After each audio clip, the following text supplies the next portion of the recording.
Welcome. It's amazing to have all of you here. Everybody that's joining us here live and also on YouTube, welcome. So, the intention for us gathering here today is to remember the truth, to remember that truth which sets us free unconditionally, already and always. This is the truth, essentially, of our own being, the truth that's encompassed by the idea of self realization, coming to know who and what we are beyond the body, beyond that sense of identity that we know about as this sense of self image in our mind, coming to know the essential nature of self, the world, and the foundational reality in which we abide. So, this is why we're here today. This is something that is encompassed also by the term satsang. Satsang means meeting in truth. And so, this is what we're doing here today. At the core, all truth concerns the self, it concerns self realization. And likewise, the expression of self in the context of self actualization, coming to know who and what you are, and then expressing as your true and authentic self. So, this is why we're here.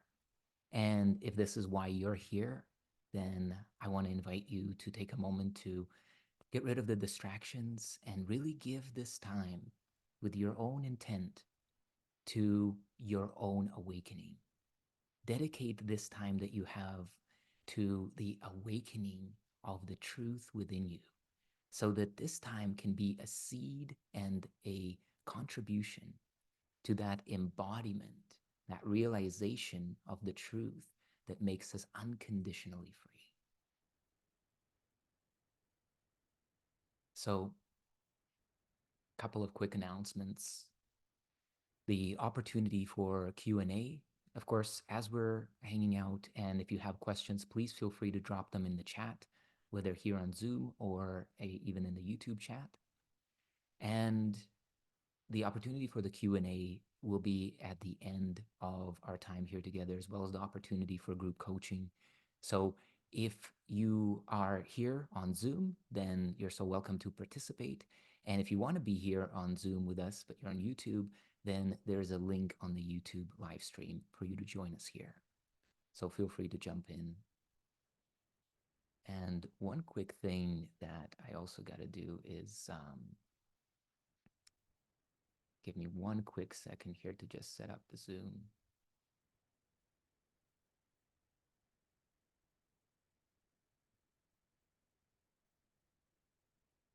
There we go. Just making sure that everybody is muted.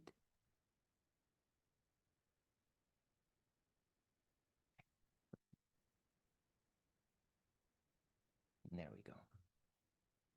Beautiful. Okay, and the replay, it will be posted in the member section of our YouTube channel, the Beyond the Matrix channel. So our topic today is in shifting our frequency from the sense of victim consciousness, and we'll go deeply into what that is so we have that clear contrast, into creator consciousness, into the abiding as our true self.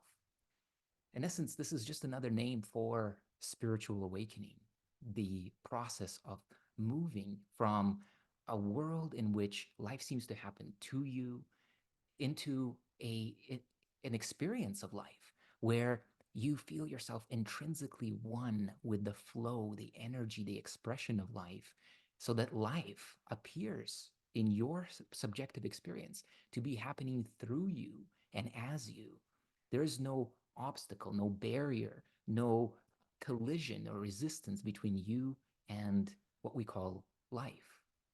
So I want to bring up a slide real quick to just show you that difference.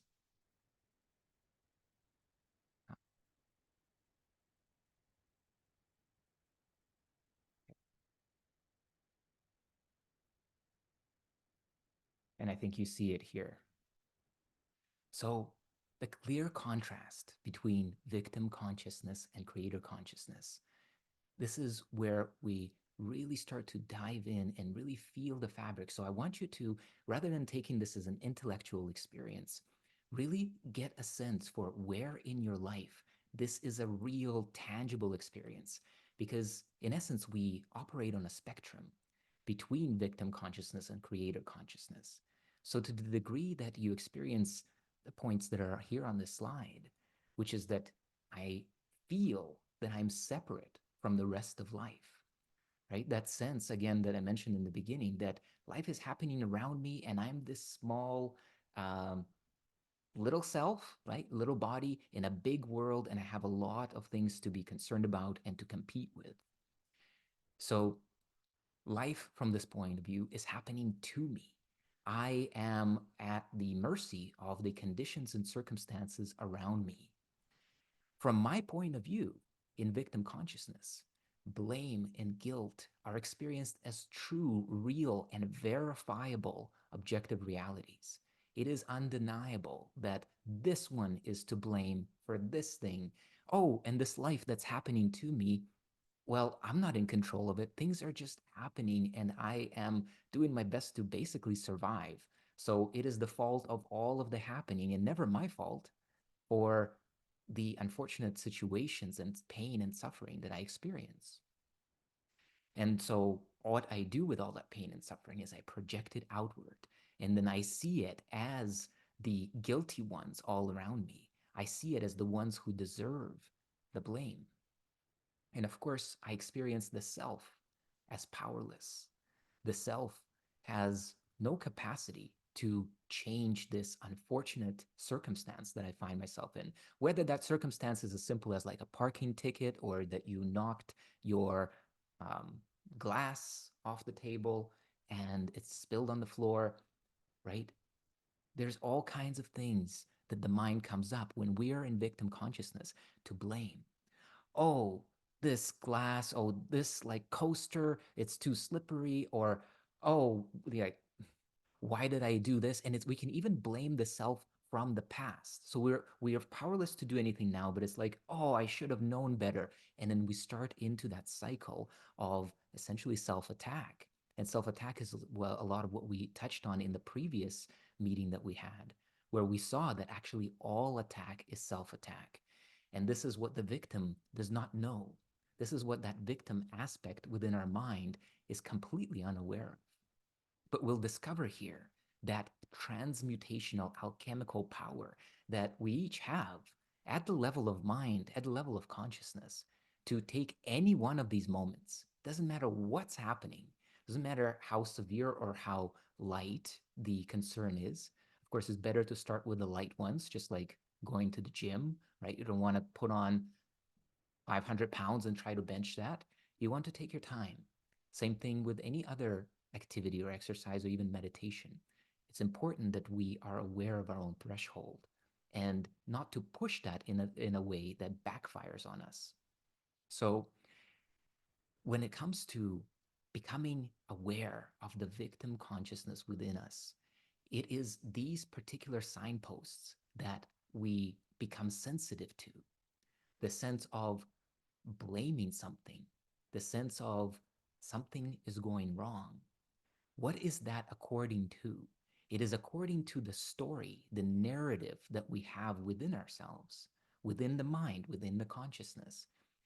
This self identity, self image is a piece that is actually embezzled, so to speak, um, in this larger context of what kind of world I live in, what's happening to me, what are the truths about life as I know them.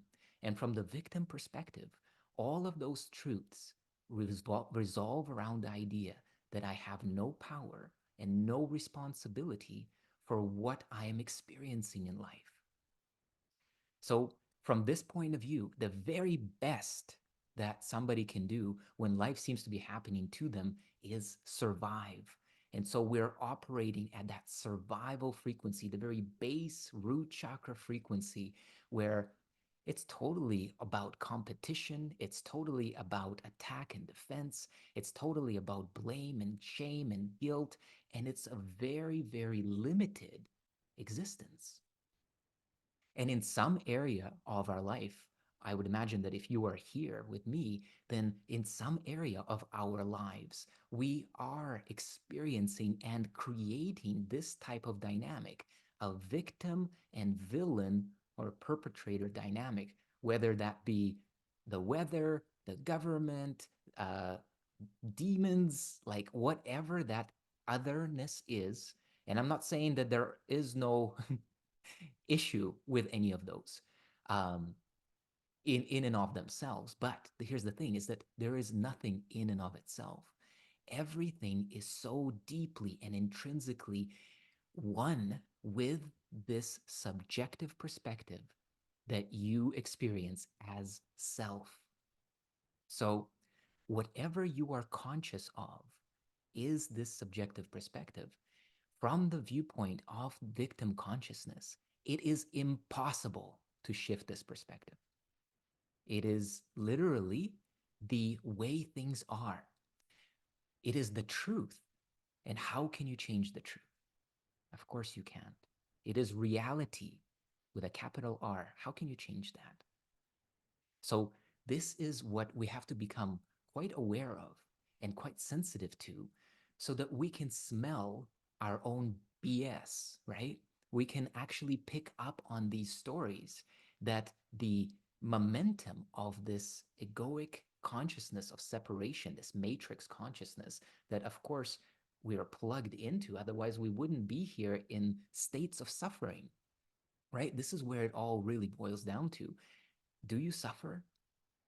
And if you do suffer, then there is some aspect of your consciousness that is plugged in to this karmic wheel that the Buddha has been talking about. That when he became enlightened, he's like, ha ha ha, you won't build me another house, another vehicle for me to continue to experience this entrapment into suffering, right? He called it nirvana, the extinguishment. Extinguishment of what? Of this activity of mind, which is playing this incredible game with an incredible level of detail and complexity that we call life, but that is actually a very mirror image of God's creation, but an upside down and distorted mirror. So here, instead of expansion, love, peace, joy, unconditionality, oneness, we have the exact opposite. We have war, we have depression, we have separation, we have hatred, we have indifference, we have all of these things. So if you are experiencing the world in which these things are real, then you're experiencing the dream matrix. You are experiencing victim consciousness. You're experiencing this suggestion that is being served to you by this dream that, hey, you are just a dream character. And this big world is here operating on its own, exactly. And there's nothing much you can do about it except your little piece and your little, you know, within the fence of what you can seemingly control. But things like illness and disease show us that we can't even control our own body. What what what other sense of control could there be if not even this thing is truly uh, our authentic expression of desire? Nobody wishes themselves consciously to die, to get sick, to feel pain and suffering. And yet, when we are plugged in to this choiceless experience, it is completely full of choice. But once we plug in, the idea of choice dissolves. Let's take an example. When you dream at night and you go into your nightly dream, right? There emerges a world, and that world has its own history. It could have its own languages. It could have buildings that have aged and new buildings being built. It seems to be very similar to the experience of this world right here.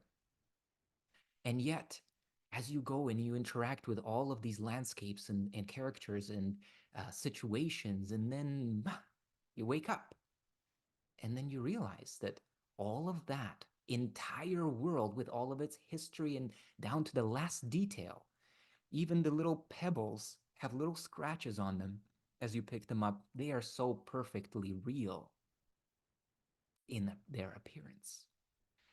But when you wake up, you realize that all of that was within you, not within maybe your body, right? Within your consciousness. It is inside. It appeared and it disappeared, and you're still here. These are worlds appearing, disappearing, changing in all kinds of ways. But look what happens to you when you believe that you are the dream character. You are just playing along with the script of that particular world, aren't you?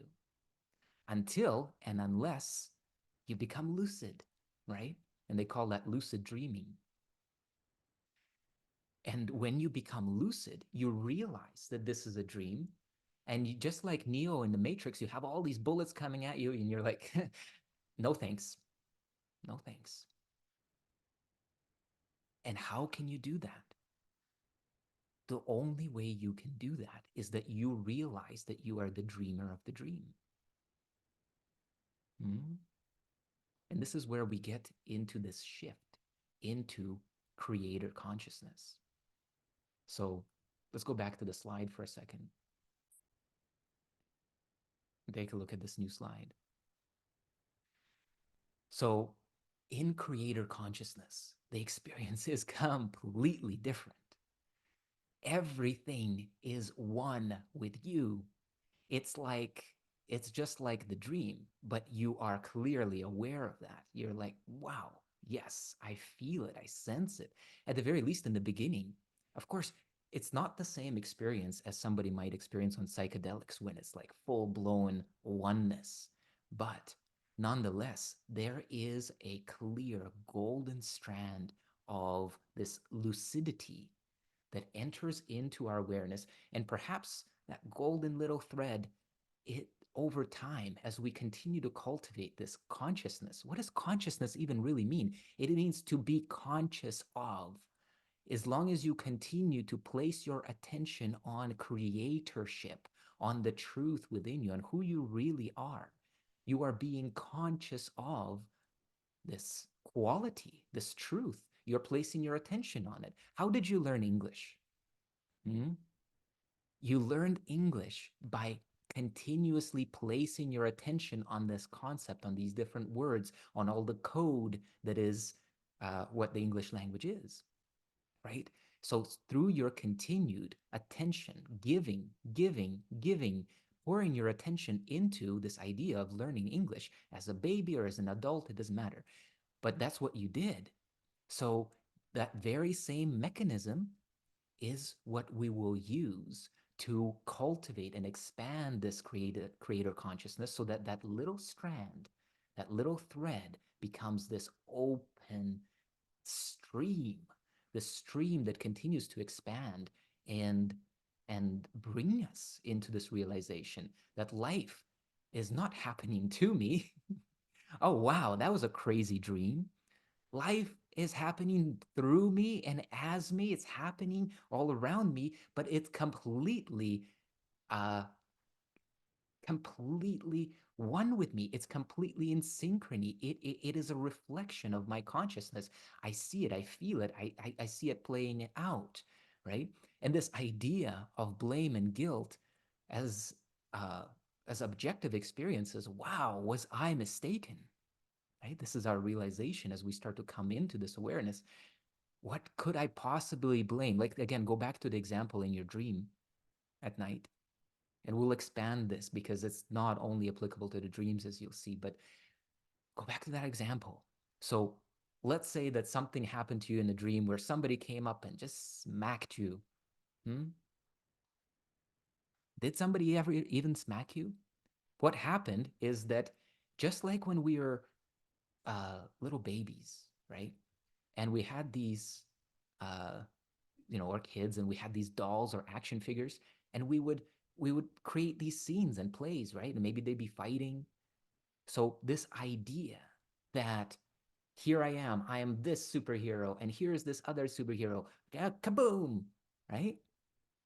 And this is what's happening in the dream. There is the non-body, the true version of you, the immaterial spiritual version of you, expressing and experiencing this incredible illusion, and of course playing the puppet master of all the different characters. Again, this is no different. If we put aside the dream analogy, let's look at another analogy, the analogy of imagination. So if I invite you to close your eyes right now, closing your eyes, and just imagine there's two people standing. You can make them stick figures, or you can make them whoever you want them to be. And here comes one stick figure and just smacks the other one.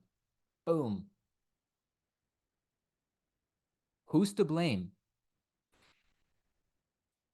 So what we start to see, and there's a bridge. We haven't yet come to the bridge.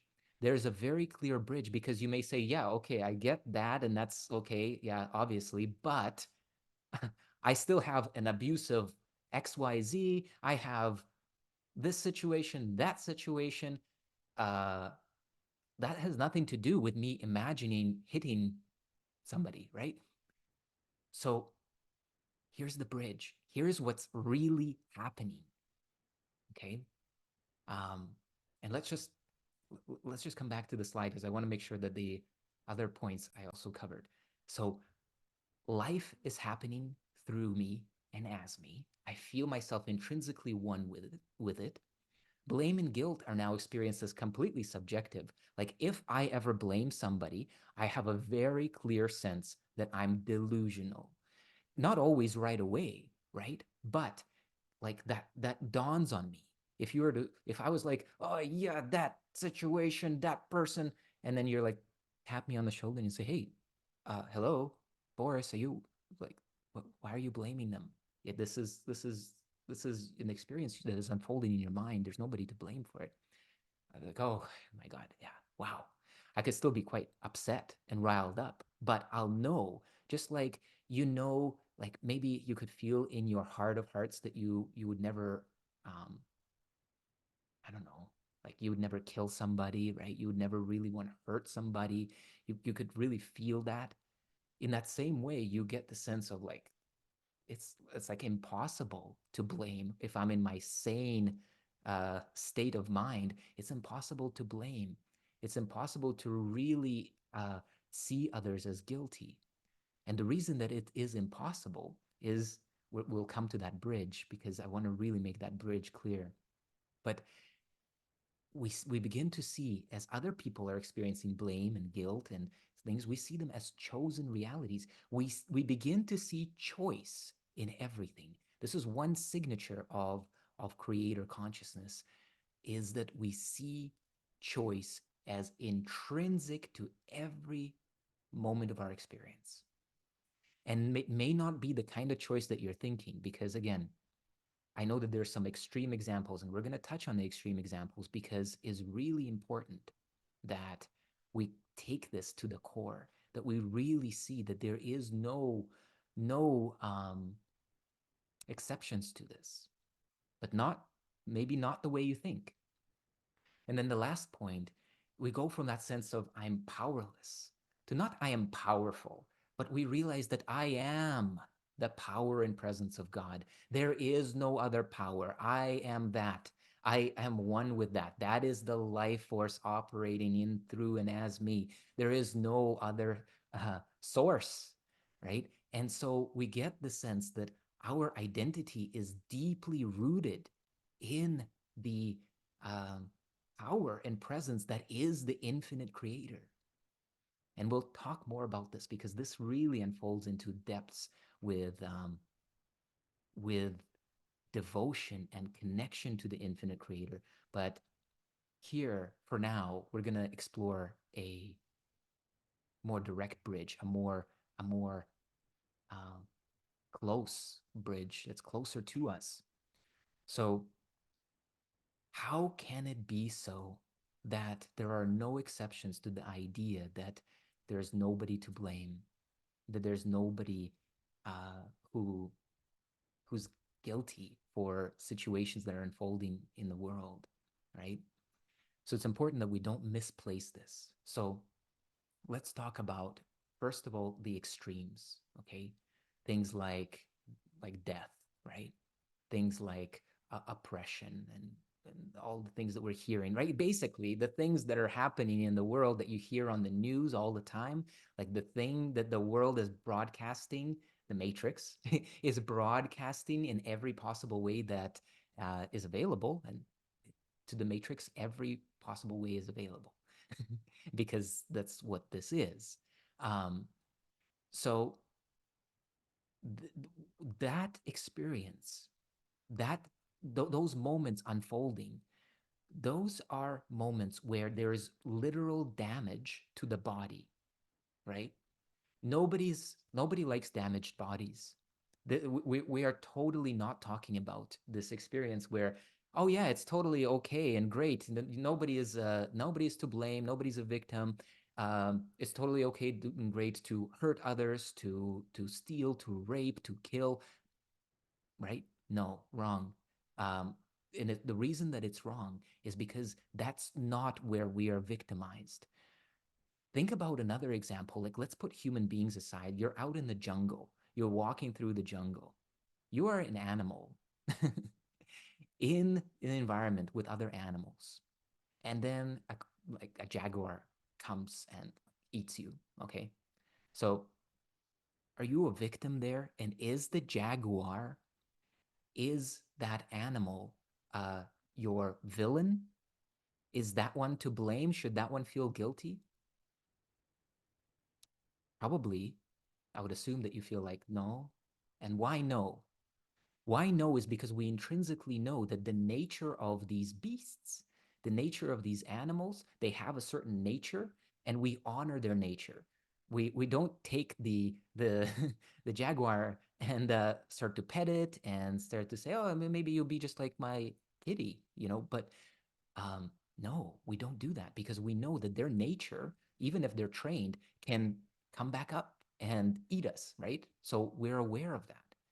And at the same time, we also have, like, if we get hurt by an animal, it's very difficult to actually blame them and really be upset at them and try to make them guilty. That's why the court system never tries to sentence, an animal. I mean, I know that they put animals down who attack people, but um, this is what we're talking about, is just that the consciousness of the animal is very different, and it has a particular quality, and so we accept that. But when it comes to human beings, we project from our world, our inner subjective world, that they should be certain ways. We don't project that on different kinds of animals. Well, on some we do. Like, maybe we think, oh, this dog, it should be nice. It should never bite. It should always be kind to me, right? But we live in an animal world, right? Like, we have animal bodies. So it's very important that we begin to see actually everything has its own nature. And these things, they do happen. Don't go into the places where there are bombs going off. Don't go into the places where people are killing each other and stealing from each other. You know that intrinsically, right? Maybe at a certain level of consciousness, when you're really lucid in this dream, maybe you can go there, and just as it says in the scriptures, you look at hell and it becomes heaven just through your remembrance of the truth, right? So if you're there, amazing. But if you're not there, then we don't do that. But we have to really discern here. That is not the problem. It's not that you're getting bombs thrown at you throughout your day, or that you're getting consistently physically attacked or abused. If you are, leave, right? Get out of that situation. No matter what your mind says. And I've had people in my line of work where I speak to clients, and it's like, I'm in this situation and I can't leave. I'm getting constantly abused, and damn these people. Um, so this is a mind story that you can't leave. Yes, you certainly can, right? You certainly can. If somebody was like, your life or go and find your freedom, or we take your life right now, you'd probably be like, okay, fine, I go, right? For most of us, most of the time. But this is what we're getting to. It is the story in our mind. Victim consciousness has nothing to do with the damage of the body, has nothing to do with any threat to our literal physical survival. Zero. Nothing. Victim consciousness is that aspect of your mind that is watching the news or hearing this or that and imagining things and casting you, just like in your dream, just like in the little imagination play we just explored, casting you as a character in this drama. And this drama, if you really feel into it, it's suffering. It doesn't feel like peace, love, and joy. It feels like, oh my God, right? Have you ever sat on the couch and one moment you're fine, and then the next moment a thought comes in and now you feel less than fine, and you keep thinking about it and you got to do something about it. And then maybe you start talking about it to your spouse or somebody else, and then it becomes even more real and you feel even more down, and maybe you even get into a conflict with them about it, and on it goes. What happened? There you were in relative peace. Now you are arguing and feeling separate and feeling pain and feeling emotional turmoil. What happened is that you believed the story that you yourself authored in your mind and then seemingly gave up the authorship. And then there's that story. It's just there, objective, right? It's clearly objective reality. That's what it says when it comes into your mind. This is the very quality of the dream matrix. It presents itself as inarguable, fact-checked reality. This is what it does. It will come with every credential that is available here in the dream, and it will make up as many as it needs, and its creativity is dang near limitless. Um, and so it will present to you this very convincing story about why your power has been taken away from you and what you must do to get it back, or what must happen. Maybe you feel it could be like you can't do anything, but what has to happen is this president needs to win, or this partner needs to be replaced, or whatever it comes up with. It's complete nonsense. Because literally what's happening, and here we're coming to this bridge, what is truly happening is that you, as an aspect of the infinite creator, are using the power and presence of God to place, this is what your attention is, by the way, to place your attention onto a one of the infinite realities that you could place your attention on. Or let's just say within a particular spectrum, you have millions of choices. Like in the moment where a different thought came to your mind and you're like upset about it, or in a moment when you're considering this situation and you feel oppressed by it, in that very moment, in that even exact same topic, there are a million other perspectives, many of which feel completely free of suffering. I just want you to allow that to sink in. There is complete choice, because look, even if something bad has happened to you, like let's say you lost money somewhere, okay, or your partner left you, or um, like you're afraid your house is gonna get uh, bombed or something, right? Like that moment, like that moment of fear, it comes, and then there it is. It's there for that instant, and then what happens is that you keep playing with it, and you keep playing with it, and we keep playing with it, right? This experience is choice. Even if the first thought that came in, let's say we didn't really have choice, we didn't have a conscious choice, right? Let's say that we really did experience some loss in our lives. Okay, here, I lost it. And now here I am again. And am I going to take this loss from the moment before, or from the day before, from the year before, from the decade before? You know what I'm talking about. In our mind, even if we don't want to admit it, There are these sticking points. There are these anchors from the past that we're dragging along with us to our grave. Why? Why? Because we forgot that we have the choice. We forgot that we put that anchor down and we're playing this pretend game under the hypnosis of the dream matrix. We're like, oh my gosh, I have to carry these 20 anchors around and keep thinking about them. No, you don't. No, you don't.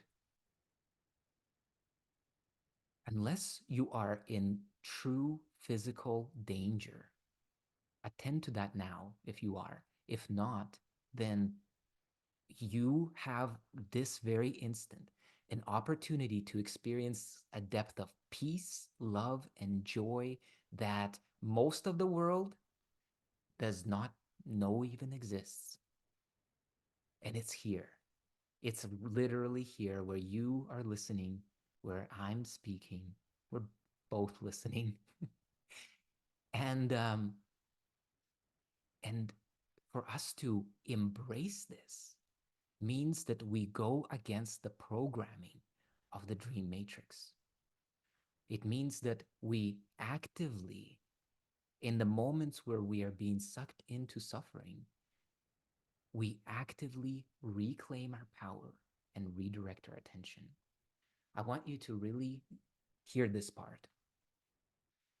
Your attention is the wish fulfilling gem, the magic wand, the it is also the Excalibur sword. It's like it is your number one power in every form of application you can think about.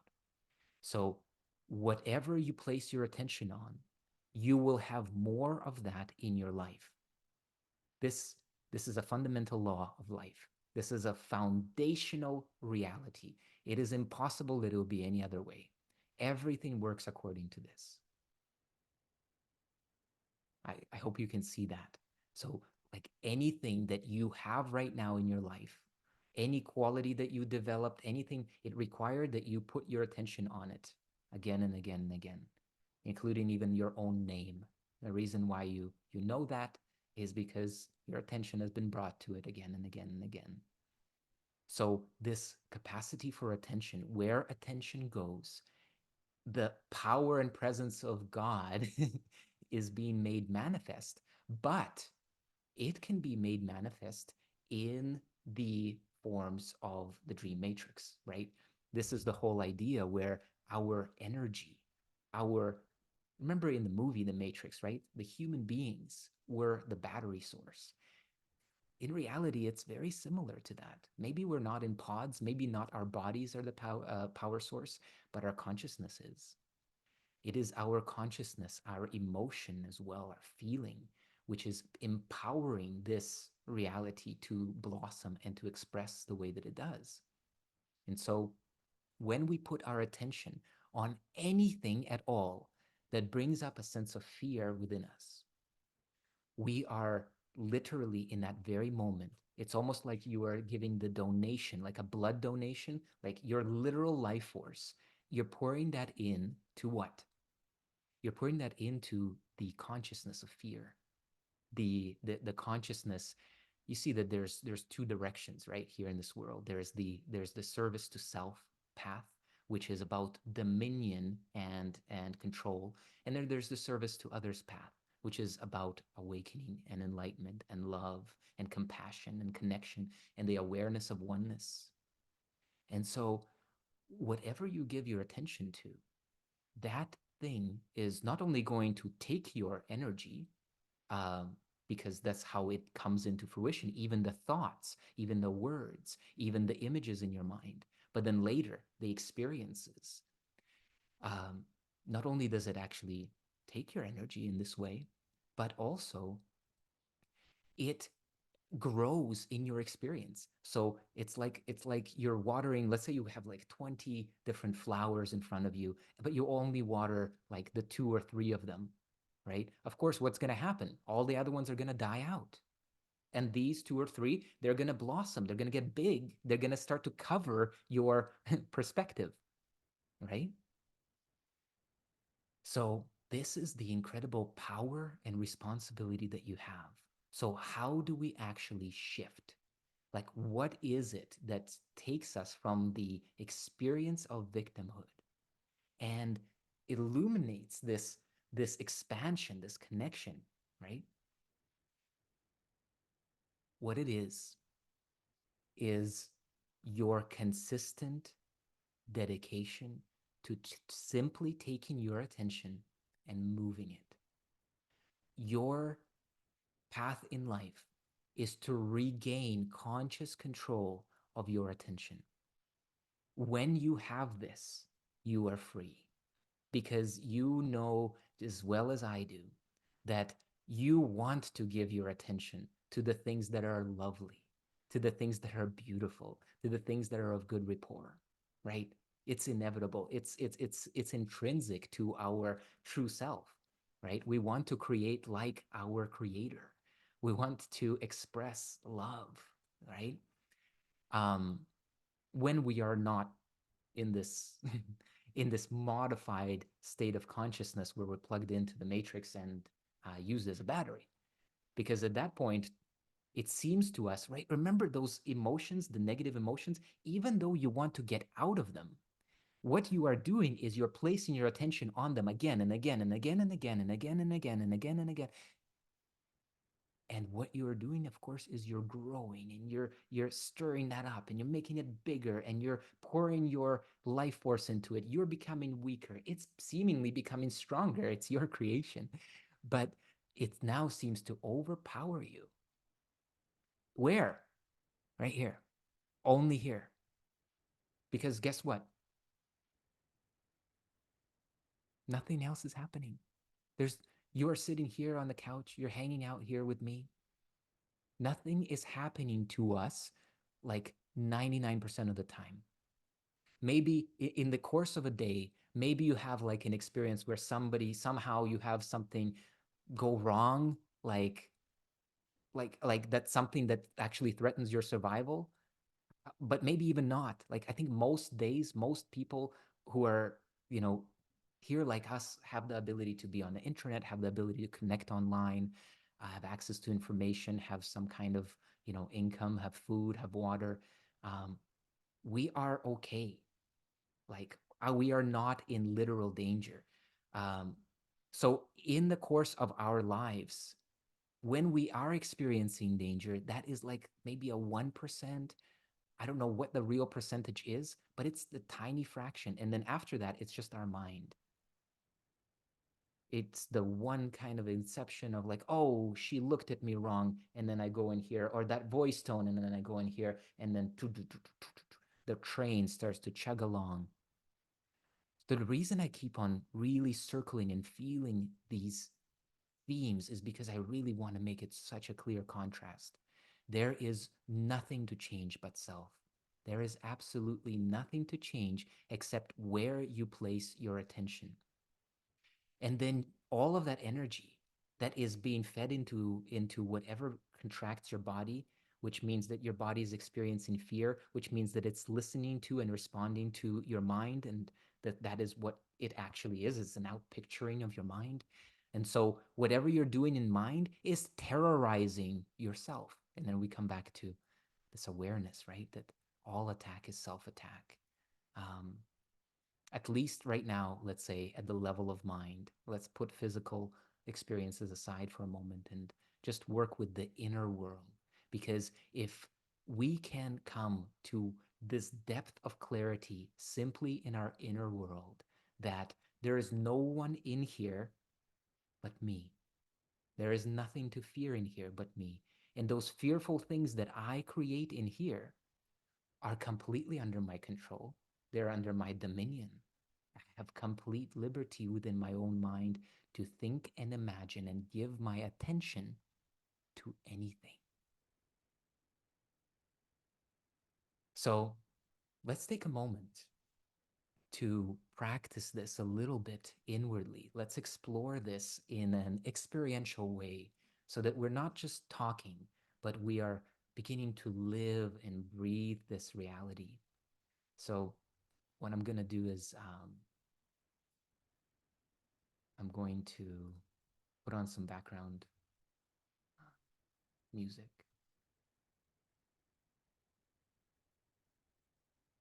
And let's begin.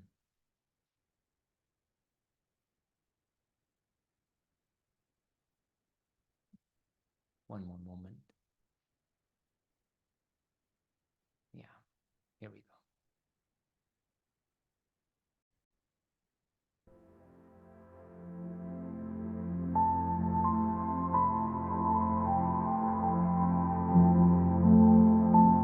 So I want to invite you now to close your eyes.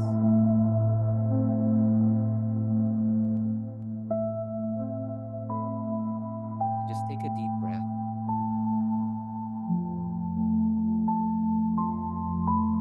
And as you exhale, allow your body to relax.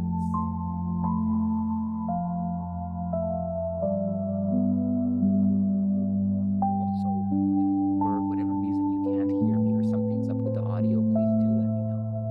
But I'll assume that all is well and we're okay.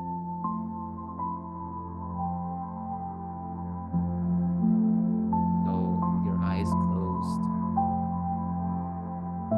just begin to slow down your breath.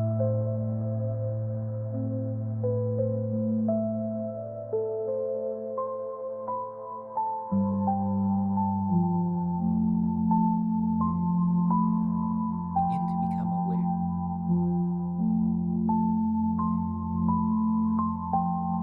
that life is unfolding in front of you. The breath, the sounds, the thoughts, images, sensations,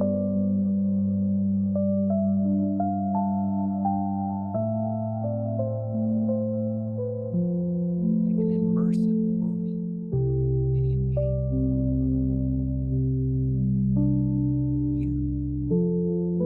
You are witnessing and observing all of these things.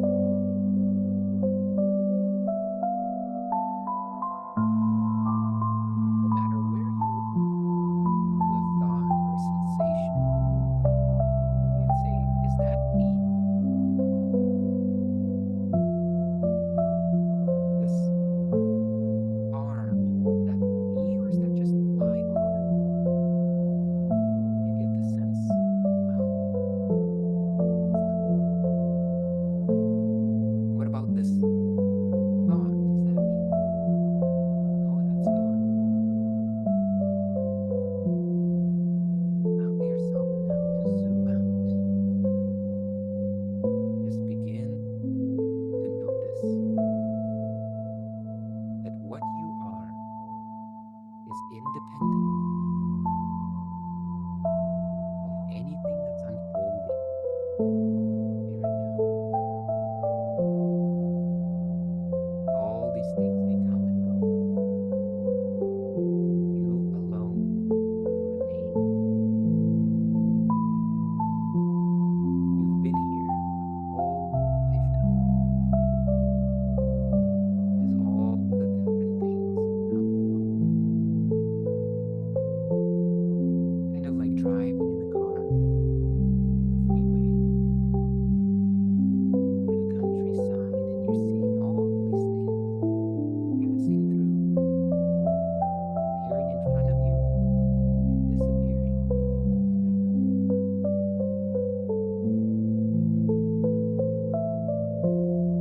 And notice that you have the capacity to focus your attention on whatever you choose.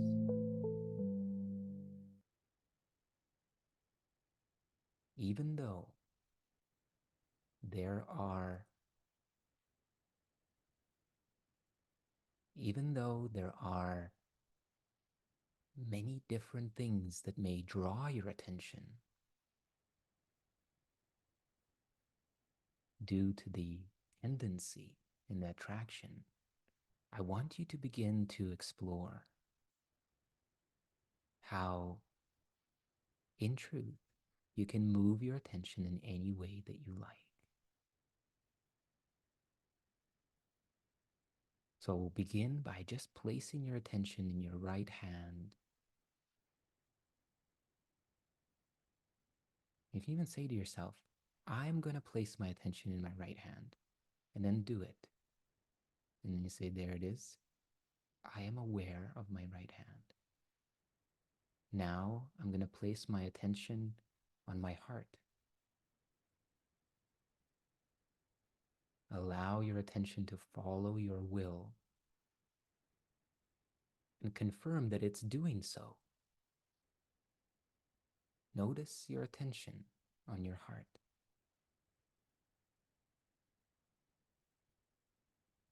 And now, I'd like you to put your attention on the thought, love, just that word.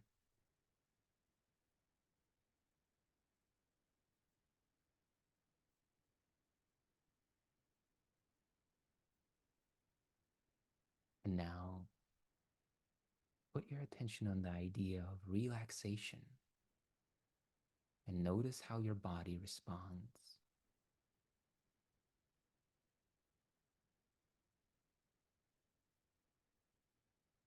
I know that it is obvious to you that you can move your attention around, but I also know that in those moments where you feel triggered, in those moments it seems like your attention has a mind of its own.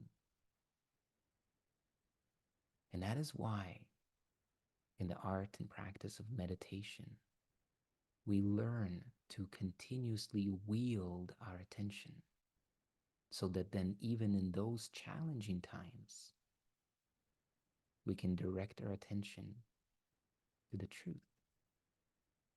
And what is the truth?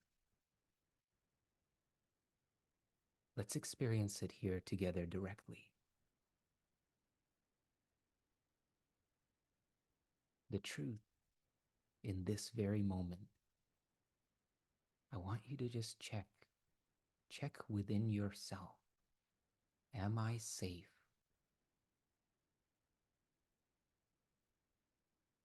I imagine that for most of you, the answer is yes. Most of us, we can check in and get a sense that, yeah, we're not in any immediate danger. Okay.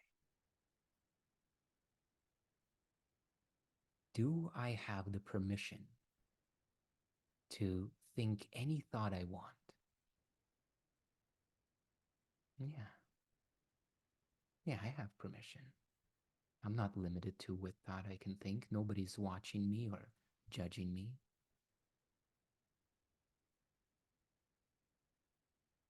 And do I have permission to imagine, to feel also anything I want and in any way I want? I want you to feel for the yes. I want you to experience that. Now, again, I know at some level it's very obvious, but at another level, it's really important that we begin to feel and know that number one, we are safe.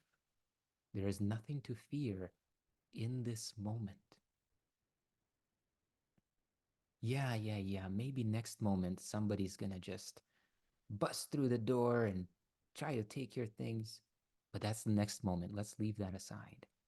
Right now, are you safe?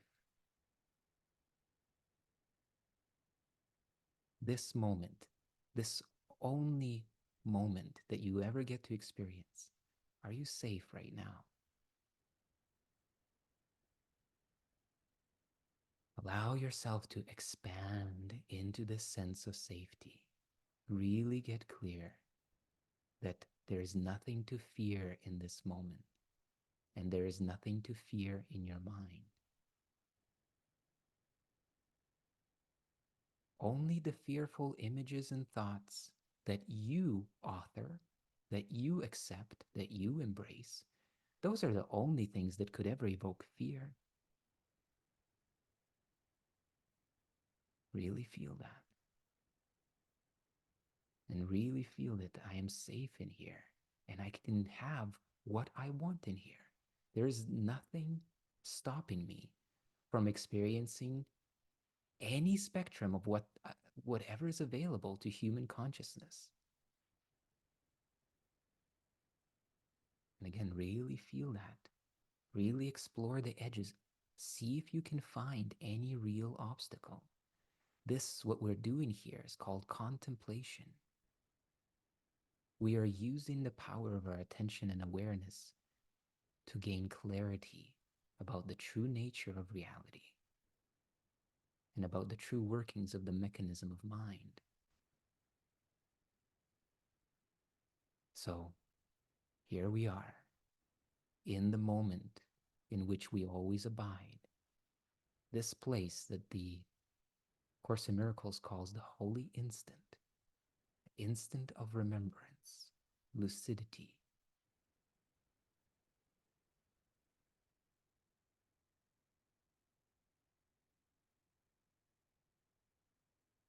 And we can see that we are safe. I can see that I am safe and I can have and feel whatever I want. And don't do anything with this for now. Just feel the truth of this. That here within the mind, here within your consciousness, which is actually the only thing that you ever experience, everything, every person, every situation, circumstance, every world, every dream must pass through this prism of your consciousness. And what happens here is authored exclusively by you. Begin to lean into your authorship. Begin to notice that you can, in this canvas, this infinite canvas of this inner world, you can do anything. You can write anything. I want you to begin by just writing. Let's say that there's like a wall in front of you in your mind's eye, in your imagination, your consciousness, in your mind. Write, love is the only reality in here. And just see those words in front of you. Wow, there they are. They're just appearing. LOVE. Feel this power. Feel this. Know it. No, even though right now it seems inconsequential, it will be so consequential when, in the moment when you are tempted to begin to imagine catastrophe here in this place where we are now, you wake up and you, just like Neo in the Matrix, say, no, no, no more.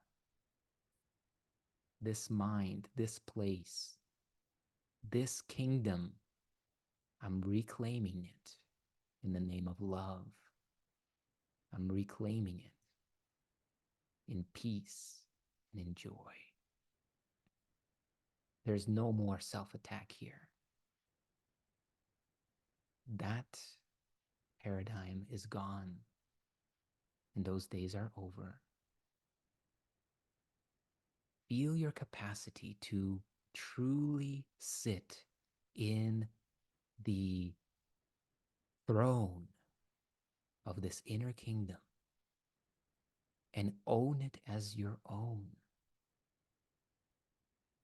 Realizing that all suffering, or let's say 99% of all suffering that you've ever experienced, was simply the misappropriation of this incredible power and presence that you have within yourself.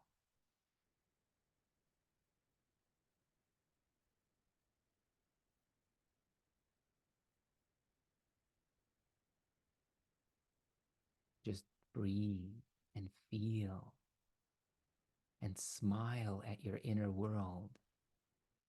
You are remembering your true place in here, not as a victim of thoughts, emotions, memories, imaginations that seem to be running wild.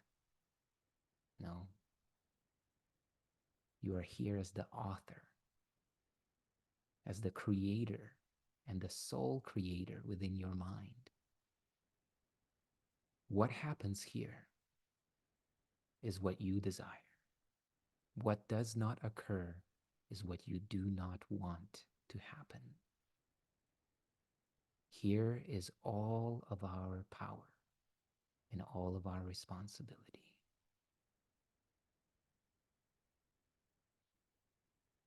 And so I invite you to just gently become aware again of your body. Breathe and feel and begin to come back. And when you're ready, please open your eyes. And